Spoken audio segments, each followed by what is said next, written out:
வணக்கம் friends, welcome back to சாப்பாடு ready YouTube channel. நம்ம இன்றைக்கி 2-in-1 பொங்கல் ரெசிபி பார்க்க போகிறோம். அது வந்து வெண்பொங்கல், சக்கரை பொங்கல். நம்ம அரிசி அதுக்கு வந்து 1 கப்பு அரிசி, 1 கப்பு பருப்பு சரி பகுதியாக போடுறோம். அதை நல்லா வந்து வறுத்து விட்டுக்குங்க. வறுத்து நல்லா மணம் வர முடிய வறுத்தோன்னே தண்ணி ஊற்றி ஒரு அரை மணி நேரம் போல் ஊற வச்சு 4 தடவை கழுவி எடுத்துக்குங்க. இது கூட 1 பங்கு தண்ணி, 1 பங்கு பால் விட்டு நம்ம வந்து கொஞ்சம் வெண்ணெய் போட்டு நம்ம வந்து 4 விசில் விட்டு எடுக்கிறோம். இதை வந்து 2 பகுதியாக பிரிச்சுக்கோங்க.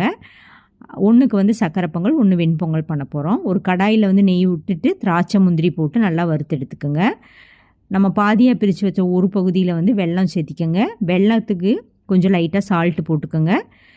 ஏலக்காய் தூள், திராட்சை முந்திரி போட்டிங்கன்னா சக்கரை பொங்கல் ரெடி. அடுத்து வந்து வெண்பொங்கலுக்கு ஒரு கடாயில் கொஞ்சம் ஆயில் நெய் விட்டுட்டு சீரகம், மிளகு, கொஞ்சம் முந்திரி போட்டுக்கோங்க. கருவேப்பிலை, பச்சை மிளகா, ஒரு வரமிளகா போட்டுக்கோங்க. பெருங்காயத்தூள் போட்டு உப்பு போட்டு இதை நல்லா கலந்து விட்டிங்கன்னா வெண்பொங்கல் ரெடி. இப்போ நம்ம ஒரே இதில் வந்து வெண்பொங்கல், சக்கரை பொங்கல் 2 ஈஸியாக பண்ணிட்டோம்.